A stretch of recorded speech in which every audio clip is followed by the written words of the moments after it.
අපි බලමු කළු කුමාරයාගෙන වීඩියෝ එකක්. මේ කළු කුමාරයා. දැන් කළු කුමාරයා කිව්ව ගමන්ම කට්ටියමට බැනලා අයියෝ මේකම යාල් පැනපු එකක්. මේ ජනප්‍රවාදයේ තියෙන බොරු කතාවක් කියලා මේක බැහැර කරන්න පුළුවන්. නමුත් කළු කුමාරයා කියන මේ සංකල්පය මගේ අත්විඳීමක්. අත්දැකීමක් නෙමෙයි අත්විඳීමක්.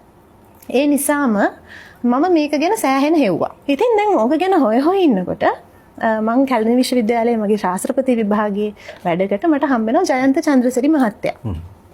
දැන් හරියටම හරි මිනිස්සයානේ හම්බෙන්නේ. ගාර සර්ප චිත්‍රපටයේ කරට කාලේ. ඉතින් ගිහිල්ලා මම කියනවා ජයන්තයි මේ කළු කුමාරයා කියන කතන්දරය ඇත්තක්ද? දැන් මමත් මේක ගැන පොඩ්ඩක් හොයනවා. මගේ යාළුවෝ කීප දෙනෙක්ටත් මේ ප්‍රශ්නේ තියෙනවා. කිව්වහම කර හිටපු වැඩේ පැත්තකින් තියලා මේක ගැන මට විස්තර කරන්න ගත්තා. හරි අභිෂේක මමත් මේක ගැන පොඩ්ඩක් හොයනවා. ඔයාගේ යාළුවන්ට මෙන්න මෙහෙම කරන්න කියන්න. මේ කළු කුමාරයා කියන સિદ્ધාන්තය නරක වෙන්නේ මුල් අවදියේ නෙමෙයි. ටිකක් පස්සට ගියාම. ඒ කියන්නේ මුලින් එක්තරා කවුරු හරි ඡායාවක් වගේ මිනිස්සෙක් එනවා කාන්තාවට කරදර කරනවා. ඒක අපිට පාලනය කරන්න බෑ. නමුත් ඊට පස්සේ කාන්තාව මේ මිනිස්සයා එනකම් බලන් ඉන්නවා. එතකොට මේක මානසික රෝගයක් වෙනවා. එතකොට වාගේ යාළුවන්ට කියන්න හරි මෙන්න මේ වෙලාවේ එනවා කියලා දැනෙනකොට ඩීප් බ්‍රෙත් එකක් ගන්න. ගැඹුරු හුස්මක් ගන්න. අරගෙන මාපට ඇඟිල්ලයි දබර ඇඟිල්ලයි තද කරලා තියාගන්න.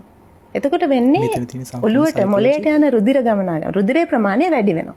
Tamanටම දැනෙනවා මේක මම මගේ හිතෙන් හදාගත්ත දෙයක්. ඊට මං ඇහුවා දැන් හැම මිනිස්සයාටමත් වෙනවා නම් මේක. කොහොමද ඒක මම මගේ හිතෙන් හදාගත්ත දෙයක් වෙන්නේ? ඊට පස්සේ කොහොම ගර සර්ප බලන්න. හරිද? එතකොට මට හිතෙන්නේ කළු කුමාරයා කියන්නේ විෂුවල් හැලුසිනේෂන් එකක් විතරයි. ඇත්තේ